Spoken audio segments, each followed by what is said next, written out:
Gente ativa da mente criativa, tudo bom? É provável que você não ouça essa musiquinha desde 2009, quando o Rubinho Barrichello ganhou o GP da Itália em setembro de 2009. Mas a música ficou conhecida mesmo, foi com Ayrton Senna, que ganhou 41 grandes prêmios de Fórmula 1 e foi 3 vezes campeão do mundo. Ayrton Senna foi um dos maiores pilotos de todos os tempos que você já ouviu muito falar. Mas o papo de hoje é sobre um piloto que foi um dos maiores pilotos de todos os tempos e que você nunca ouviu falar. Tommy Byrne. A história dele é muito legal e eu, se fosse você, não saía daqui.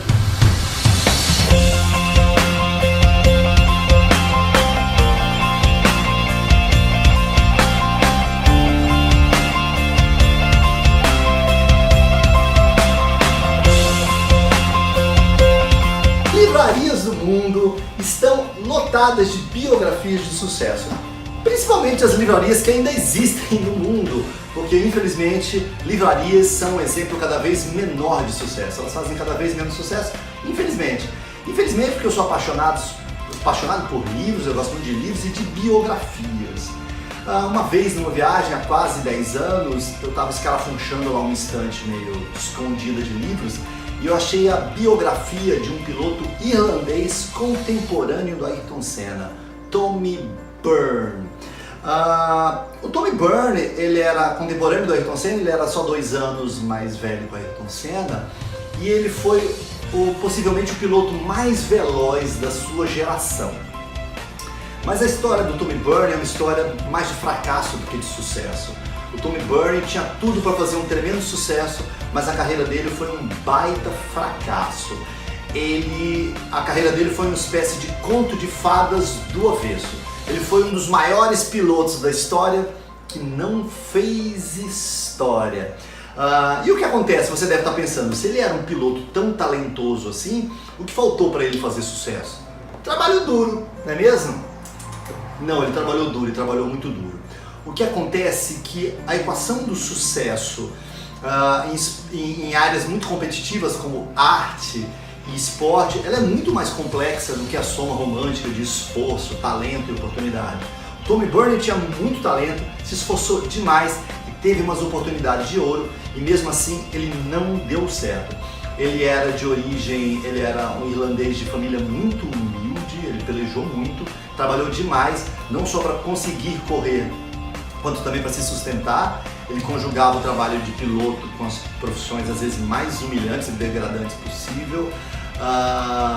Ele teve oportunidades douradas e infelizmente nada deu certo na carreira dele. Se é que dá pra gente definir a vida de um homem ou de qualquer pessoa em termos tão genéricos quanto sucesso ou fracasso. Do ponto de vista puramente profissional, a carreira dele não deu certo e foi um fracasso, sobretudo quando a gente olha o potencial que ele tinha.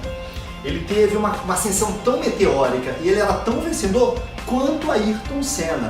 Tudo que o Ayrton Senna fez e assombrou o mundo naqueles 3 anos, na escadinha que antecede você chegar na Fórmula 1, que normalmente é Fórmula Ford, Fórmula 3, ele destruiu. O Tommy Byrne varreu tudo que tinha pela frente, como o Ayrton Senna fez 1 ou 2 anos depois. Não é à toa que o subtítulo da biografia dele, Crash and Burn, é o maior piloto de todos os tempos que você jamais ouviu falar. Mas o que deu errado na carreira do Tommy Byrne, já que ele tinha talento, esforço e oportunidade? Em primeiro lugar, o Tommy Byrne era um estranho no ninho. O circo da Fórmula 1 é feito de pessoas endinheiradas ou então que trazem consigo o patrocínio para poder correr. Correr nas categorias de base é caro, muito caro. E você não consegue correr se você não tiver um patrocínio, se você não for uma família de grana.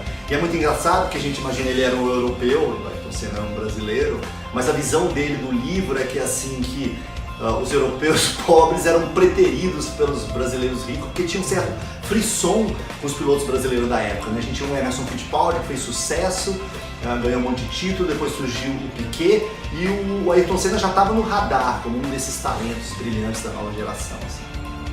Mas ele, que estava seguindo uma carreira parecida, não conseguiu.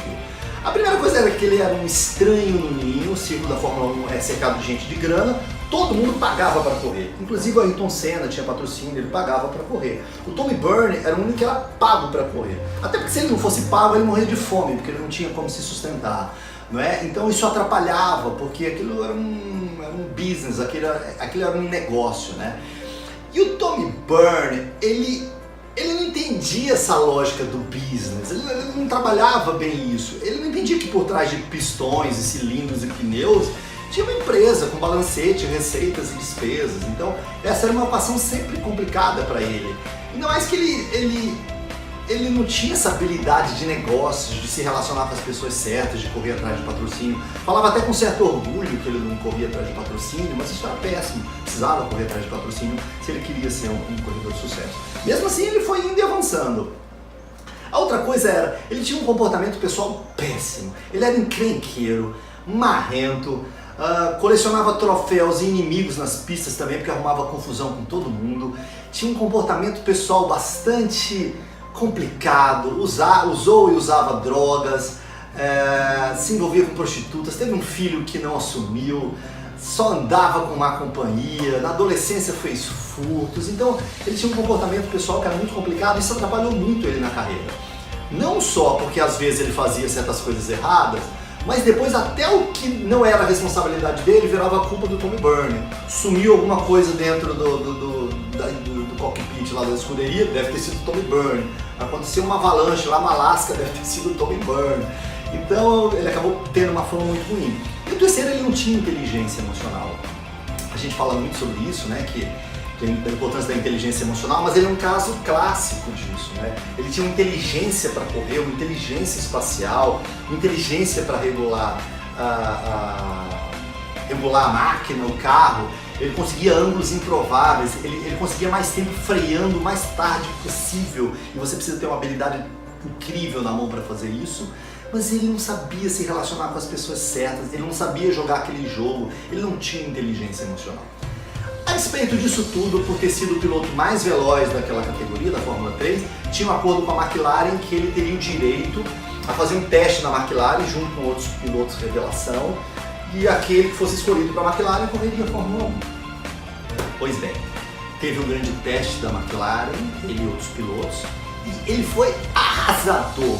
Foi disparado o melhor tempo, foi o melhor corredor, acho que colocou 2 segundos na frente do segundo colocado, o que em termos de Fórmula 1 é uma enormidade, colocar 2 segundos numa volta. Ele foi sensacional, né? Foi arrasador. Né? E infelizmente, mesmo ele tendo sido o melhor, ele não foi escolhido pela McLaren, porque o chefão da McLaren, que era o Ron Dennis, não ia com a força dele, o santo dos dois não bateram. E o Ron Dennis falou, não importa o quão talentoso ele seja, eu não quero o Tommy Byrne, o crinquedo do Tommy Byrne, esteja aqui dentro da McLaren. Ele era muito veloz, mas ele não soava confiável. Resultado, ele acabou indo correr pela Fórmula 1, mas pela Theodore, uma equipe muito ruim, muito fraca, que não tinha nenhuma estrutura.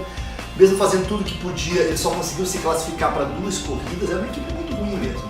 E depois tudo que se seguiu na carreira do Tommy Byrne foi uma espécie de marcha ré. Né? Ele voltou para correr na Fórmula 3, que era uma trajetória impensável, né? Depois de estar na Fórmula 1 você não volta para a Fórmula 3. Começou a correr nas categorias antecedentes, em acordos cada vez menos favoráveis para ele. Começou a se afundar cada vez mais. Aquela tendência que ele já tinha, ter um mau comportamento, ele piorou, tendo amizades cada vez piores, se afundando em drogas, a família dele acabou.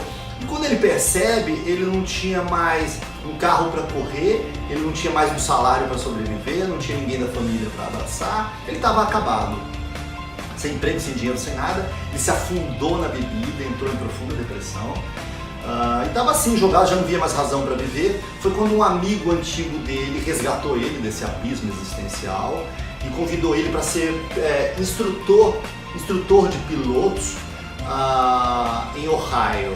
Aí foi aí que ele recobrou a vida e aos pouquinhos ele começou a se reconciliar com sua própria trajetória. Falar, a vida é como se fosse uma corrida, às vezes a gente capota, não dá para ser pole position toda hora. Ele estava começando a se reconciliar com a própria trajetória. Até que ele descobre um relato que reabre uma antiga ferida. Ele descobriu que naquele teste fatídico da McLaren, que podia ter mudado a vida dele para sempre, os mecânicos da McLaren tiveram ordens da direção para regular o carro dele para baixo, ou seja, tirar potência do motor do carro dele.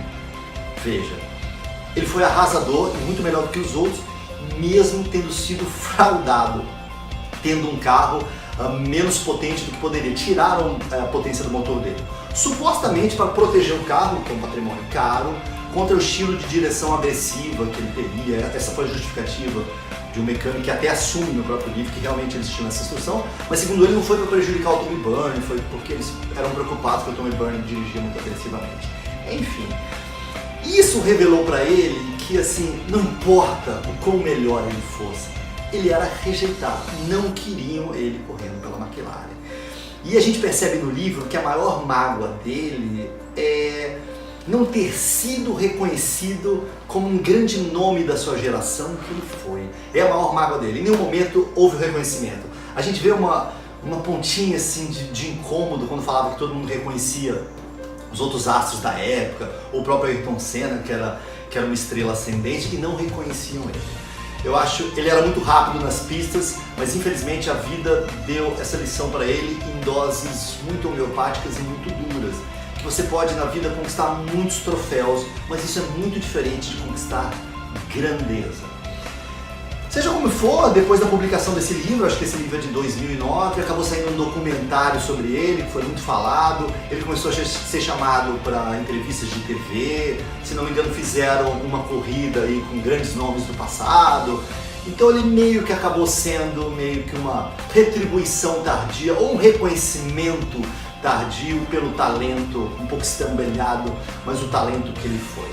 Enfim, é um livro legal, interessante, não sei se tem no Brasil, Crashed and Burned, mas a história dele é muito legal, acho que tem um documentário, não sei se você acha na internet, porque Tommy Byrne foi um dos maiores pilotos de todos os tempos que até agora você nunca tinha ouvido falar, agora você já ouviu falar. E você, o que você achou dessa história? Você acha que talento e esforço é suficiente para fazer sucesso? Quantas pessoas têm talento e não fazem sucesso e por quê? Deixe seu comentário, contribui. Se tiver alguma sugestão para algum vídeo futuro, falar de alguma personalidade, eu pretendo agora também, assim como eu tenho uma série de vídeos chamados Mentes Criativas, em que eu analiso a vida de pessoas que foram muito inovadoras ou criativas, vou fazer também de vez em quando algumas séries de algumas coisas que deram errado e por que deram errado, porque a derrota também pode ensinar um bocado. Tá legal? Espero que você seja agora rápido como Tommy Byrne e assine o meu canal, compartilhe, curta com os amigos e fique sempre por dentro aqui porque sempre tem vídeo legal. Minha mãe adora os meus vídeos. Um abração, tchau, tchau.